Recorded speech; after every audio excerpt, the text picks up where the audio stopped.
2절 말씀을 보겠습니다.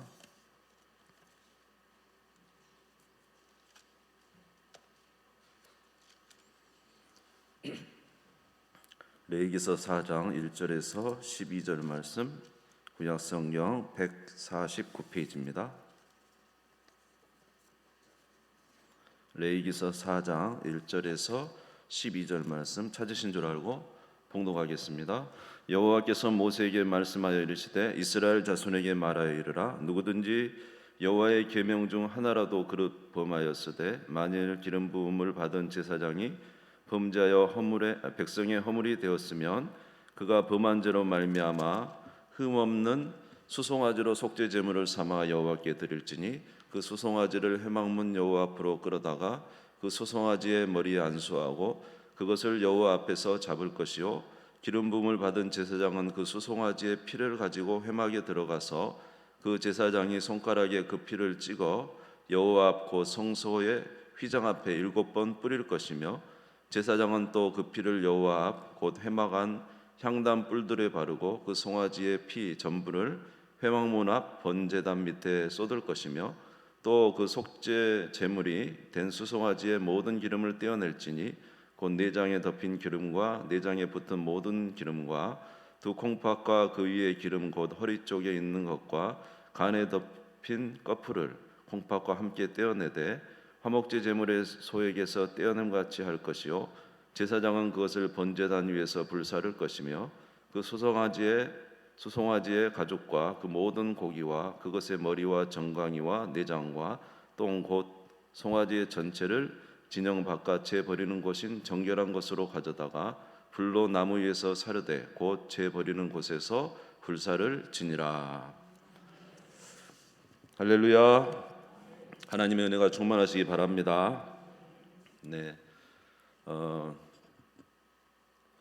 오늘 말씀이 조금 딱딱할 수가 있겠습니다. 왜냐하면 제사에 관한 말씀이기 때문에. 그러나 또 하나님의 은혜 주시면 은혜가 될 줄로 믿습니다. 지난주에는 우리가 레위기에서 5대 제사가 있다고 말씀드렸습니다. 그래서 지난주에는 여호와께 향기로운 냄새다 하는 세 가지 제사에 대해서 말씀을 드렸습니다. 첫 번째로는 번제와 그 다음에 소제, 그 다음에 화목제 이렇게 말씀드렸어요. 번제는 전적인 희생을 나타내고 소제는 감사와 성결을 나타내고 화목제는 하나님과의 화평뿐만 아니라 우리 모든 성도들의 화목을 나타내는 이런 축제 같은 제사다라는 말씀을 드렸습니다. 오늘은 이제 네 번째, 다섯 번째 제사인 속죄제와 속건제에 관해서 말씀을 드리려고 합니다. 속죄제와 속건제는 여러분이 이 단어 자체에서도 나타나듯이 무엇과 연관이 있겠습니까? 속죄, 제와 연관이 있겠죠. 속건제도 마찬가지고, 그래서 번제, 소제, 화목제는 여호와께 향기로운 냄새라고 라는 이 제사의 제목이 있다면, 속죄제와 속건제는 속죄한즉 그들이 사함을 받으리라 이 말씀이 이제 계속 나와요. 속죄제, 속건제는 속죄한즉 그들이 사함을 받으리라. 결국 죄에 관한 제사라는 것이죠. 자, 레위기서 4장 20절을 한번 읽겠습니다. 레위기서 4장 20절. 그 송아지를 속죄제의 수송아지에게 한 것 같이 할지며 제사장이 그것으로 회중을 위하여 속죄한즉 그들이 사함을 받으리라. 다시 말해서 속죄제와 속건제는 죄 사함을 받는 내용이 되겠습니다. 특별히 이제 먼저 속죄제를 생각해 보면은 속죄제는 다른 말로 하면 정결제, 또 뭐 정화제 이렇게 번역이 되기도 합니다. 우리가 이제 그 짐승을 드리는 5가지 제사 중에 4가지가 짐승을 통해서 드리는 제사잖아요. 소제만 빼고 드리는 방법은 다 똑같습니다. 첫 번째는 제사를 드릴 사람이 그 제사 드릴 제물을 가지고 이제 옵니다. 그리고 그 제물이 어떻게 하죠? 안수하죠. 그리고 어떻게 합니까? 그 제물을 제사를 드리러 온 사람이 그 제물을 잡습니다. 그리고 그 제물의 피를 받아서 누구에게 줍니까? 제사장에게 주면은 제사장이 그 피를 이제 처리하고 그리고 이제 죽인 제물을 각을 떠가지고 고기를 제사장에게 주면 제사장이 또 그 고기를 처리하는 이런 방법이 이제 짐승을 통해서 제물을 드리는 방법의 계속적인 같은 방법으로 진행된다는 것을 여러분이 좀 기억하시면 좋겠습니다. 오늘은 속죄제에 대해서 말씀을 드리는데, 속죄제는 제물에 따라서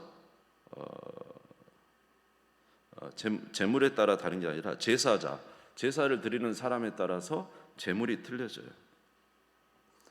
속죄제는 대제사장과 이제 온 회중의 잘못, 이게 대제사장이 죄를 진다든지 온 회중의 죄를 위해서 제사 드릴 때는 무엇으로 제물이 드리냐면은 수송아지로 드립니다.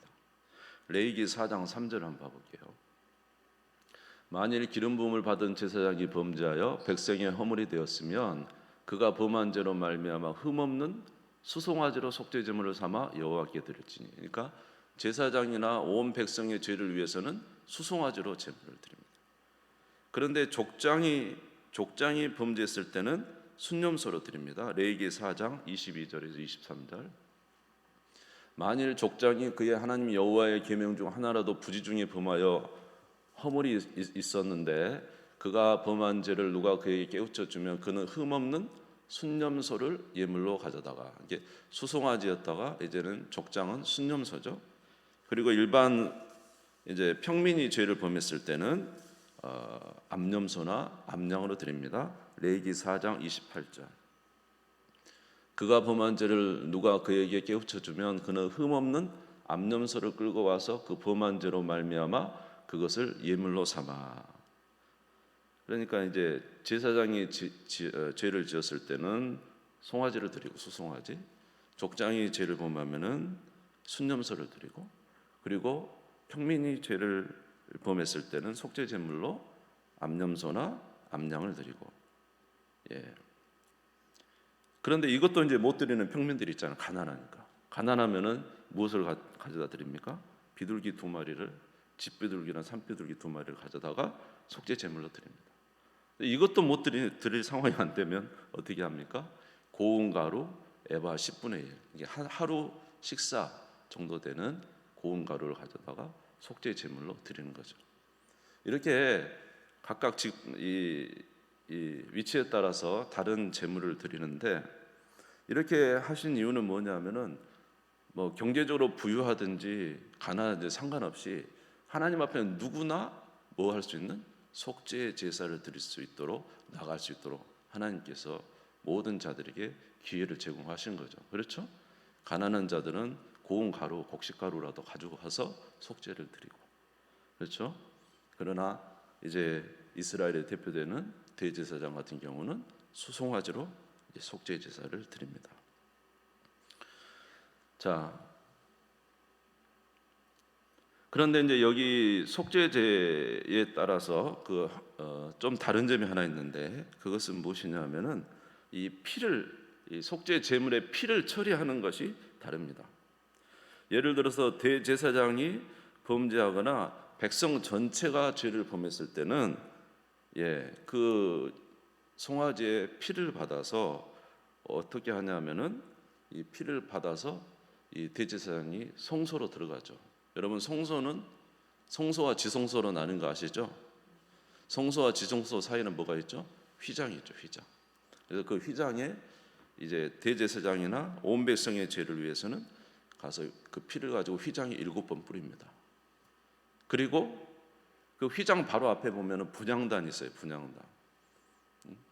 떡상이 있고, 성소 안에 보면 떡상이 있고, 그 다음에 뭐죠? 등잔대가 있고, 분향단이 있죠. 안에는 이 커튼 안에는 뭐가 있죠? 지성소가 있고. 아시죠? 아신다고 하십시오. 그래서 이제 가서 그 휘장 바로 앞에는 분향단이 있어요. 분향단. 향을 피워서 올리는 거죠. 그 분향단에 보면 뿔이 있거든요. 뿔. 그 뿔에 이 피를 그 뿔에 바릅니다. 이제 휘장이 먼저 7번 뿌리고, 그 다음에 뿔에 바르고, 그 다음에는 이제 밖에 나가서 성소 밖에 있는 번제단 아래에 그 피를 다 쏟아버리죠. 자, 자, 레위기서 4장 5절에서 7절 한번 보겠습니다. 레위기서 4장 5절에 7절 같이 읽겠습니다. 시작. 기름 부음을 받은 제사장은 그 수송아지의 피를 가지고 회막에 들어가서 그 제사장이 손가락에 그 피를 찍어 여호와 앞 곧 성소의 휘장 앞에 7번 뿌릴 것이며 제사장은 또 그 피를 여호와 앞 곧 회막 안 향단 뿔들에 바르고 그 송아지의 피 전부를 회막 문 앞 번제단 밑에 쏟을 것이며. 아멘. 그래서 대제사장의 이 죄를 속하거나 백성의 죄를 속할 때는 이렇게 성소 안에 들어가서 피를 뿌립니다. 그런데 이제 레위기서 4장을 쭉 읽다 보면 족장과 평민들이 죄를 지은 이후에 속죄하러 올 때는 그 피를 성소 안에다가 하지 아니하고 그냥 밖에 있는 번제단은 이제 짐승을 태우는 것이잖아요. 그 번제단에 뿔이 있어요. 또 뿔에 바르고 피를 그냥 번제단 밖에서, 성소 안에 들어가지 않은 거죠. 밖에서 이제 뿔에 바르고는 쏟아버립니다. 레위기서 4장 25절을 보겠습니다. 제사장은 그 속죄 제물의 피를 손가락에 찍어 번제단, 향단이 아닙니다, 번제단 뿔들에 바르고 그 피를 번제단 밑에 쏟았죠. 다시 말해서 어디에 들어가지 않은 거예요? 성소에 들어가지 않고 성소 밖에서 이제 이 속죄 제사를 마치는 거죠. 족장과 이제 평민들의 속죄는 말입니다. 이렇게 왜 이런 차이를 두었는가라는 것은, 이런 차이를 두은 것은 죄를 지으면은 죄는 오염이 되는 거예요. 그러니까 죄를 지으면 죄가 오염이 되고, 오염된 사람이 돌아다니는 곳마다 어떻게 되는 거예요? 오염이 돼요. 이해가 되십니까? 예.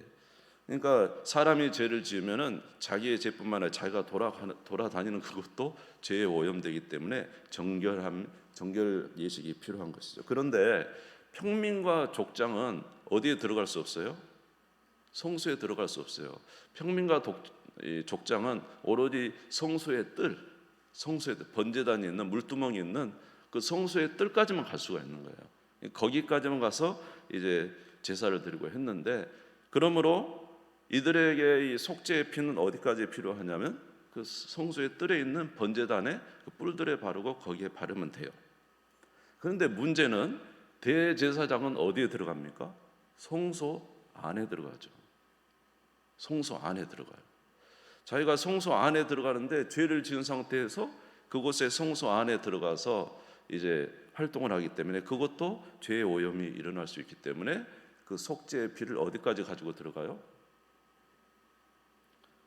성소 안에까지 들어가서 그 휘장 안에 뿌리고 그 향단에 뿔을 바르고, 그리고 나서 밖에 있는 나머지 피는 밖에 있는 번제단에 이제 쏟는 것입니다.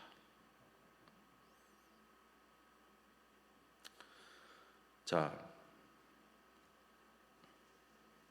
이렇게 각각 그들의 위치에 따라 다르는데, 또 이것은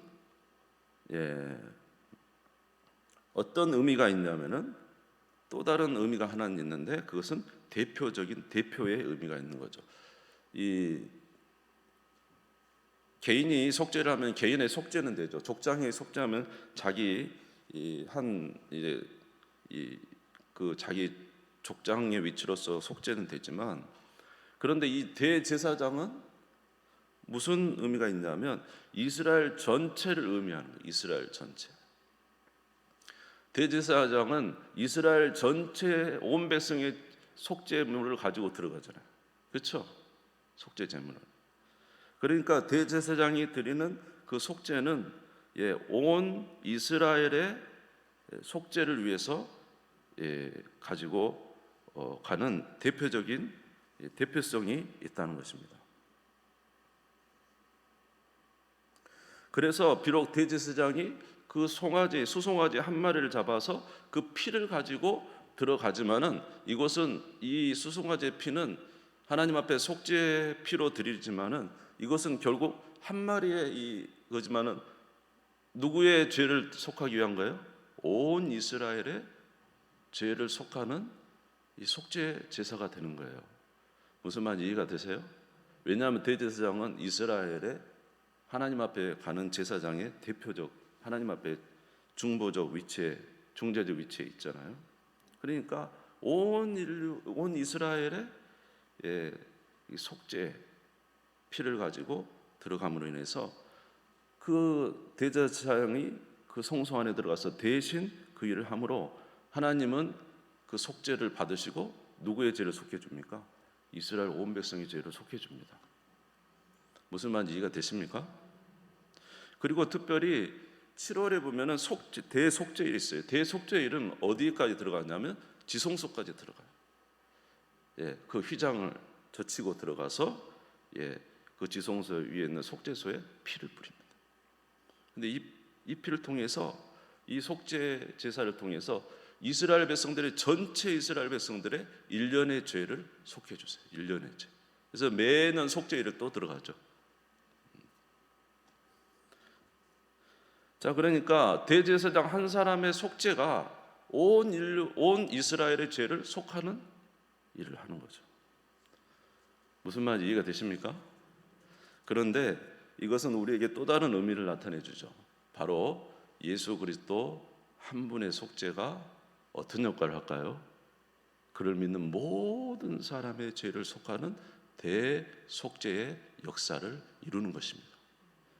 이해가 되십니까? 아담 한 사람이 죄를 범함으로 온 인류의 죄가 들어왔어요. 아담 한 사람이 죄를 범함으로. 그런데 제2의 아담 대신 예수님은 죄가 없어요. 태어나면서부터 죄가 없으신 분이죠. 동정녀 처녀를 통해서 잉태되셔서 죄가 없으신 분이죠. 죄 없으신 예수님께서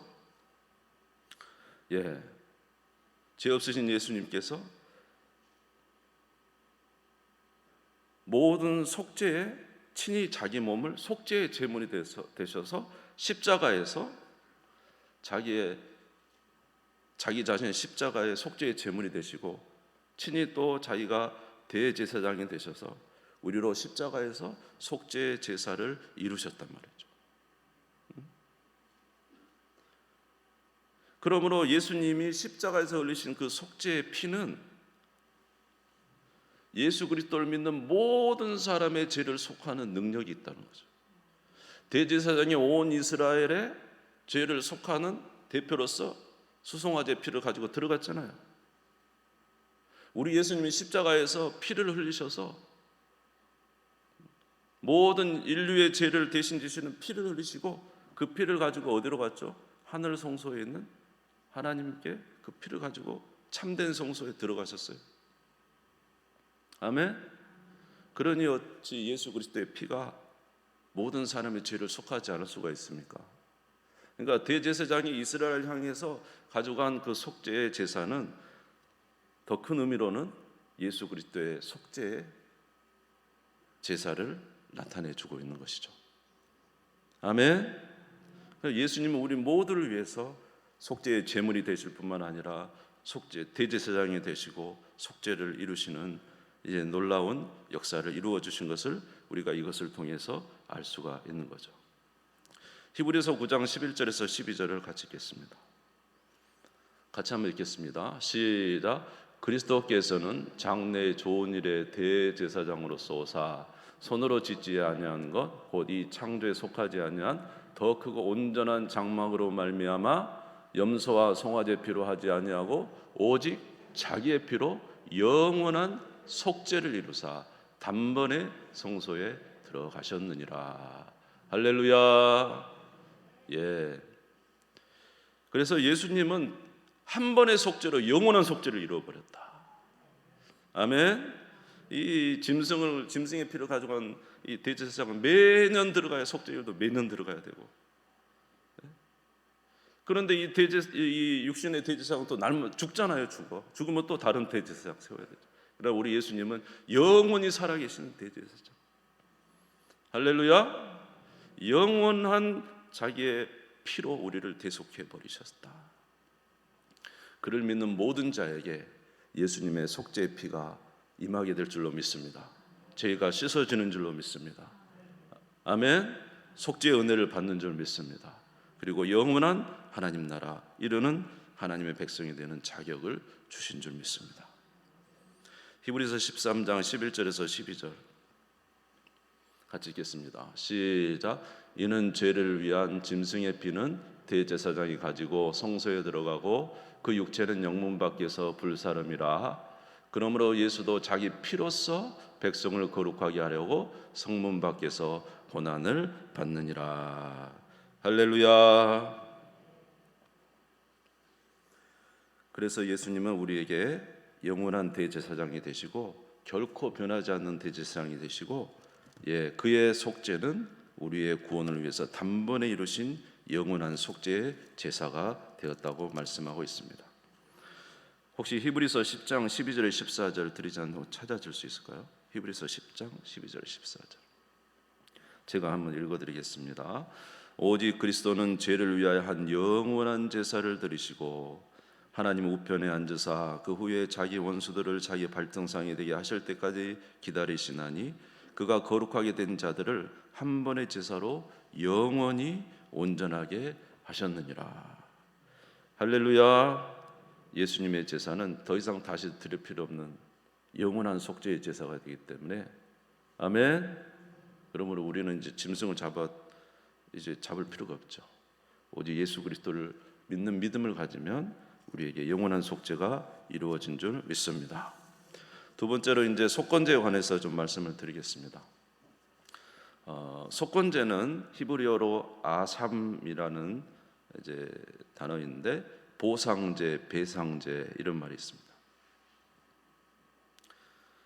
자, 이거는 이제 배상하는 거죠. 우리가 예를 들어서 사람과의 관계도 어떤 일에 대해서 이제 잘못을 저질렀으면 우리가 이제 잘못한 것에 대해서 이제 잘못했다고 이야기도 하고,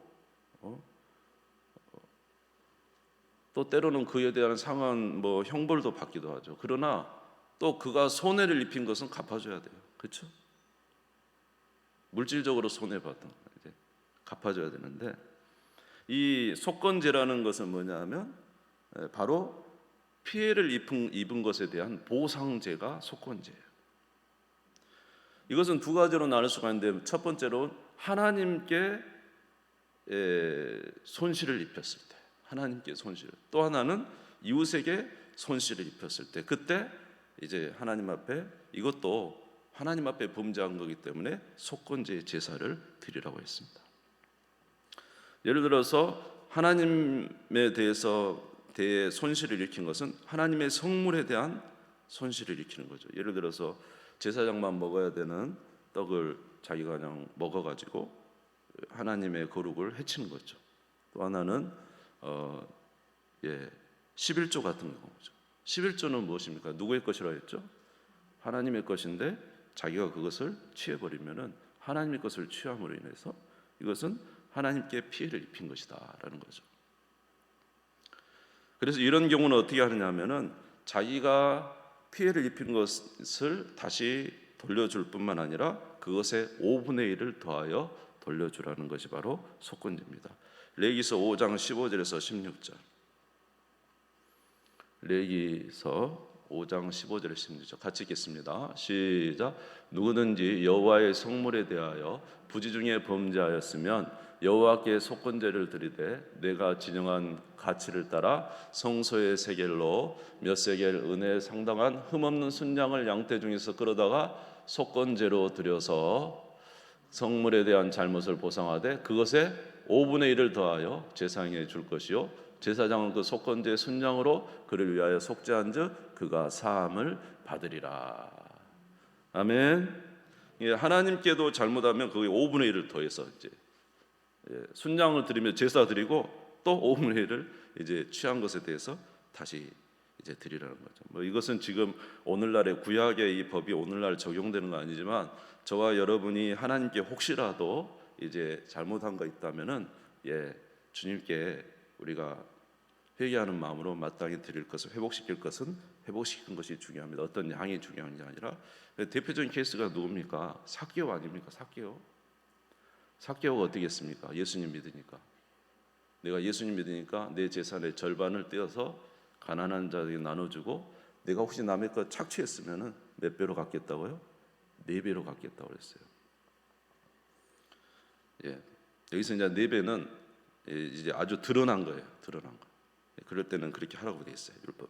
그렇지만 이제 회개할 때는 5분의 1을 더하라 했는데, 자, 아무튼 하나님께도 이러한 잘못을 해서는 안 된다는 걸 오늘 우리에게 말씀해 주고 있어요. 두 번째로는 이웃과의 관계 속에서도 손해를 입혔을 때는 마찬가지예요. 레위기 6장 2절에 3절 보겠습니다.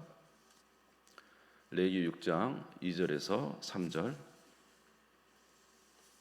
같이 읽겠습니다. 시작. 누구든지 여호와께 신실하지 못하여 범죄하되 곧 이웃이 맡긴 물건이나 전당물을 속이거나 도둑질하거나 착취하고도 사실을 부인하거나 남의 이름 물건을 줍고도 사실을 부인하여 거짓 맹세하는 등 사람이 모든 일 중에 하나로 행하여 범죄하면, 그 이후에 쭉 나온 것이 거기에 5분의 1을 더하여 속건제 제사를 드리라고 말씀하고 있습니다. 죄를 짓는다는 것은 남에게 피해를 입힌다는 의미가 있습니다. 죄를 짓는다는 것은, 다시 말해서 남에게 피해를 입힌다는 건 남에게 빚을 진다는 의미가 있어요. 빚. 우리가 어떤 피해를 준다는 건 어떤 빚이 되는 거예요. 빚이 되는 거죠. 남에게 뭔가 이렇게 갚아줘야 될 것이 생긴다는 거죠.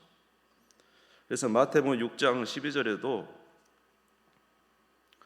우리가 우리에게 죄 지은 자를 사하여 준 것 같이 우리 죄를 사하여 주시옵고 했습니다. 저기서 죄 지은 자를 빚진 자로 이제 해석을 번역을 해도 같은 말이에요. 우리가 우리에게 빚진 자를 사하여 준 것 같이 우리 빚을 사하여 주시옵고. 죄를 짓는다는 건 뭘 짓는 거예요? 남에게 빚을 짓는다는 거예요. 그래서 성경에 보면은 무슨 비두에는 절대 지지 마라, 사랑의 비두에는 남에게 빚지지 마라 그랬어요. 할렐루야. 여러분, 빚지지 말고 사랑의 빚만 지시기 바랍니다. 자, 로마서 8장 12절 보죠. 같이 읽겠습니다. 시작. 그러므로 형제들아, 우리가 빚진 자로되 육신에게 져서 육신대로 살 것이 아니니라. 우리는 뭐라고요? 빚진 자라는 거예요. 빚진 자. 하나님 앞에 무슨 죄의 빚을 졌죠? 죄의 빚. 그래서 1만 달란트 빚진 자 여러분 생각나십니까?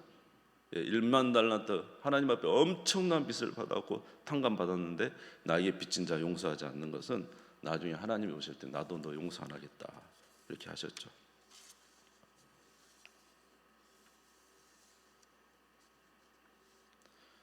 자, 이 속건제의 의미는 무슨 의미가 있느냐? 우리는 하나님 앞에 죄의 빚을 졌다는 거죠. 물론 이웃에게 빚진 것도 갚아야 되지만 중요한 건 하나님 앞에 엄청난 죄의 빚을 졌다는 거죠. 그런데 이 죄의 빚을 누가 탕감해 줬습니까? 누가 이 죄의 빚을 갚아줬습니까? 예수님께서 십자가에서 우리의 죄의 빚을 갚아주셨다. 아멘. 다시 말해서 죄에 대한 형벌을 우리가 죄값을 치러야 되잖아요. 죄값을 치러야 될 이 빚진 죄의 형벌을 우리가 받아야 될 마땅한 이 형벌을 누가 대신 받았어요? 예수님이 받으신 거죠. 다시 말해서 하나님은 절대로 이 계산이 틀리신 분이 아닙니다. 하나님은 정확하십니다. 우리는 틀렸는데 하나님은 정확해요. 여러분, 우리가 죄 지은 것 하나님이 그냥 용서해 준 거 아닙니다. 늘 말씀드리지만 우리가 죄 지은 건 반드시 죄값을 치러야 돼요. 그렇지 않습니까? 우리 하나님 공의 하나님이잖아요. 죄를 지으면 죄값을 치러야 되잖아요. 그렇죠? 그러니까 우리 하나님은 절대로 애누리 없이 죄에 대한 정확한 죄값을 치르게 하는데 우리가 죄 사함 받은 것은 그냥 내가 너를 용서해 줄게 이게 아니라는 거예요. 그 죄값에 대한 정확한 빚을 치렀다는 거죠. 누가요? 예수님이 우리의 죄값을 십자가에서 치르신 것입니다. 아멘. 그러므로 우리는 이제 죄의 빚이 사라진 것이죠. 할렐루야. 그래서 우리가 하나님 앞에 이제 자신 있게 나갈 수가 있는 거죠. 그러므로 속건제의 영적인 의미는 뭐냐 하면은 예수님의 십자가상에서 우리의 모든 죄의 빚이 예수님께서 우리를 대신해서 그 죄의 빚을 지시고 형벌을 받으셨다. 그래서 우리는 죄사함을 받은 것이다. 아멘. 이사야서 53장 5절. 이사야 53장 5절. 이게 이제 주님이 우리를 대신해 주신 거 아닙니까? 같이 읽겠습니다. 시작. 그가 찔림은 우리의 허물 때문이요 그가 상함은 우리의 죄악 때문이라. 그가 징계를 받음으로 우리는 평안을 누리고 그가 채찍에 맞음으로 우리는 나음을 받았도다. 할렐루야. 예수님이 대신 찔리시고 대신 상하시고 대신 징계 받으시고 대신 채찍에 맞으시고 대신 죽으심으로 우리의 죄값을 치르신 것입니다. 그러므로 우리는 예수 그리스도 안에서 이제 온전한 속건 제사를 드리게 된 것이고 하나님의 공의에 만족이 되었기 때문에 우리를 하나님의 아들로 받아주신 거예요. 그러니까 예수님의 속죄의 사건, 예수님의 죄값을 치르신 십자가의 사건이 없다면 우리는 하나님 앞에 설 수 없죠. 주님의 은혜로 우리는 이렇게 서게 된 것입니다. 그러므로 사랑하는 성도 여러분, 이제 우리가 어떻게 살아야 되겠습니까? 이런 우리를 대표해서 우리를 대신해서 모든 일을 이루신 예수 그리스도의 은혜에 감사해야 되고 항상 그 은혜에 살아가는 우리 모두가 되시기를 주님의 이름으로 축원합니다. 우리의 속죄는 이루어졌지만은요, 우리가 지은 죄는 즉시 또 회개해야 돼요. 할렐루야. 그리고 다시 한번 힘을 내서 주님이 기뻐하시는 삶을 살되 이제는 속죄죄와 속건죄를 지나 어떻게 될까요? 번제와 소제와 화목제의 삶을 살아야죠. 번제는 헌신이죠. 주님 앞에 전적으로 드리는. 소제는 성결이죠. 화목제는 하나님과 화목한 삶을 사는 것을 주께서 원하신다는 것을 기억하시고 이러한 은혜의 삶을 살아가는 우리 모두가 되시기를 주님의 이름으로 축원합니다. 우리 주님 세움 부르시고 잠시 기도하겠습니다. 하나님 감사합니다.